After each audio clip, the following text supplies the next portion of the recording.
All right, so I've finished unpacking and inventorying the finished kit. So you'll notice there are no more boxes under the wing here. I do still have the tires there. A few parts in the garage still. I've been able to move at least all the boxes and stuff to the shed. I'll show you the shed in a minute and why I'm still kind of working on organizing things. But I went through all the packing lists and determined that pretty much everything was here. There were a few back-ordered parts that came in some of the separate UPS boxes, and it was kind of interesting. Right here, obviously, the wing struts sitting on top are some of the interior panels.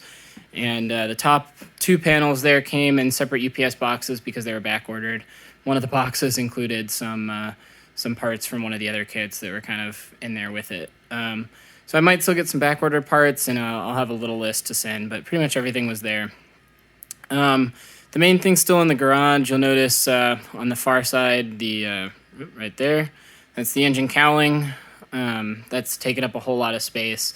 It's actually where it is currently, not really in the way. It's kind of back in that corner, so I might just be able to leave it there, at least for the time being, until I at least finish the first wing. Hopefully, eventually, I'll be able to put it in the shed. I just want to make sure it doesn't get damaged. Same thing with these interior panels sitting here. I might be able to put them under the fuselage if I move some stuff around.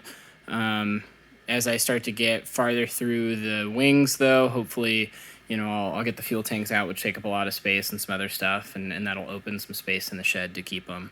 I might also look at putting some up in the rafters, but that's still kind of TBD. These struts are taking up a lot of space. That's obviously one of the bigger problems I have right now. So a few things I'm considering is either that box back there under the fuselage is where the ailerons are. I'll need to get to those during the wing build anyway. Since they are in a box, they're kind of protected from things being dropped on them and just kind of protected in general. So I could move that whole box with the ailerons under the wing over here that I'm currently working on, and then try to put the struts in between the two spars back there. That would just be some reshuffling and would be pretty easy. Another option would be to build a little box, kind of like Craig has, to go between the two sawhorses and protect stuff underneath. And I could either try to build it big enough that I could put the struts there, or I could try to keep the extra spars there. So kind of still TBD on that. Hopefully I'll be able to get those bush wheels over there. Maybe eventually the cowling, and this is the windshield right here in the bubble wrap right there. Hopefully I'll be able to get those into the shed.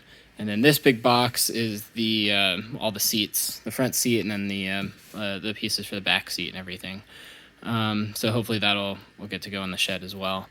The good news is, right now, even with those tires under the wing, I can move them if I need to. They're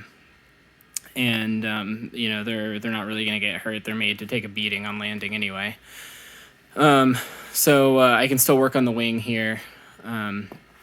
The walkway over here is the main issue that I have.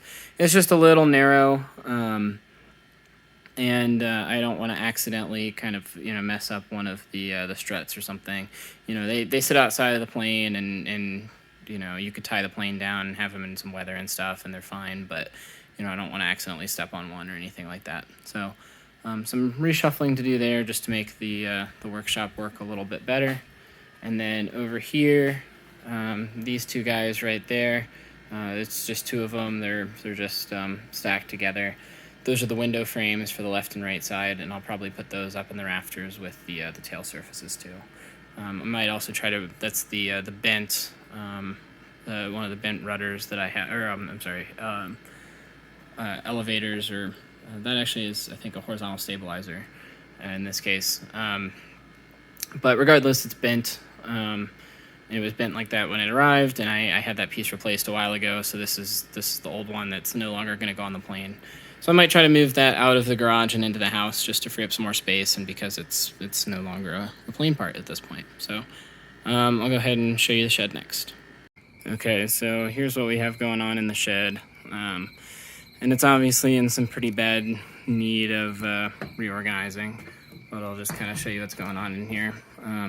Part of the problem is Martha and I got bikes. So this is my bike. Martha's bike is actually outside leaning up against the garage right now, just so that I have some space to get in here. Normally it'd be sitting right here. So that's obviously something.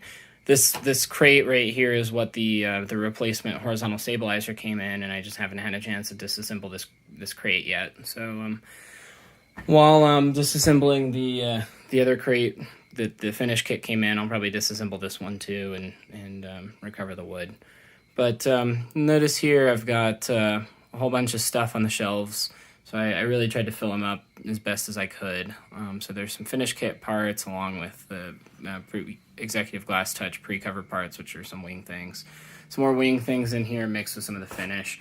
I had originally tried to keep, wing stuff together, fuselage stuff together, and you can see, mostly it's still fuselage stuff here together.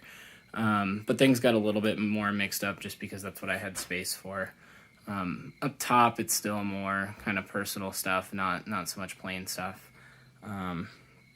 We'll see how long that lasts. Back here, on top of that crate, that box down there are the flaps, and I've got some more pieces on top of that I put there. There's the manual for the finish kit, and then something I did over here is I had one set of wing skins on top of the fuel tanks. I moved to the other set there, as well as the wing tips. And nothing's really heavy enough to damage the other pieces. It's just a little bit of a balancing act and a lot of shuffling to get stuff in and out of there, but that's okay. So by doing that, I created some space down here for the finish kit totes and the some of the polyfiber kit. That's actually the box that has all the fabric. Down here below, and I might move some of these up to here just to make the bottom a little bit better, or I might leave it like that and swap the generator and the saw so that I don't have anything hot next to those boxes. But those boxes are all the chemicals for the covering. So that'd be like the Polytech glue to glue the fabric on, the poly brush, the poly spray, the thinning agent, all that kind of stuff. And then if I can step around some stuff back here, I have still the landing gear, but I also put the engine mount back here and the flap. They call it the weldment, but it's basically like the flap lever, the main arm for that. So that's all back there. So you can kind of see why it's a challenge to fit some of those other bigger pieces like the tires and things in here. What I'm hoping to do is I might use some of that wood for some supports for temporary storage of some of the parts that I have. If not, some of the new wood will go back there. Others pieces I might try to recycle. This big hoop for the wing rotator, I'm going to try to get flat up against the back wall. I don't know if you can tell, but it's kind of at an angle, taking up a lot of space right now. So if I can get it behind that plastic shelf and flat against the back wall, it'll take up a lot less space. And I can lean this ladder up against it too. That'll help with space. Underneath the ladder, you can see the little caddy that goes with that rotator. I might actually even try to hang that on the wall. I've got some space right here in the middle of the pegboard, and I might be able to hang it there.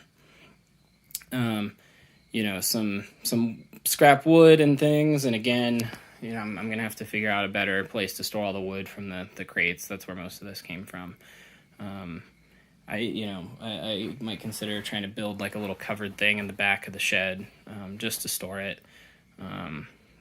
And just consider it scrap, and if it sits outside and gets kind of wet and warps and whatever, then it'll just become firewood at that point. But I'll kind of see this monitor arm I've been trying to get rid of and try to get that out of here. This is all wood for the fire and then the fire pit, so might need to move those out as well, and then maybe try to hang the bikes on a wall or something like that. Assuming I can do all of that, though, that'll free up some space. I can put the tires in here and potentially the cowling and the windshield in a place where they'll be protected and shouldn't get hurt or anything like that. So that's the eventual goal back here. We'll see how that ends up working.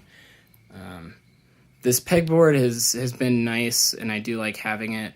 Part of me kind of wishes that I had not put it up yet until after the plane, just because that wall would have been a really convenient space to hang the wing struts and the extra spars. It's nice and long and flat, and I could have basically just built some little wooden hooks or shelf kind of things out of some of the scrap wood.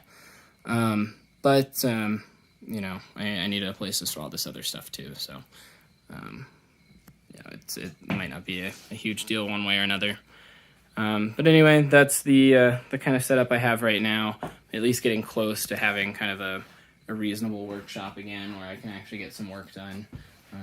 Hopefully tomorrow I'll be able to come out and do a little bit more organizing and get at least some stuff kind of in a temporary situation where I can get back to working on the wings.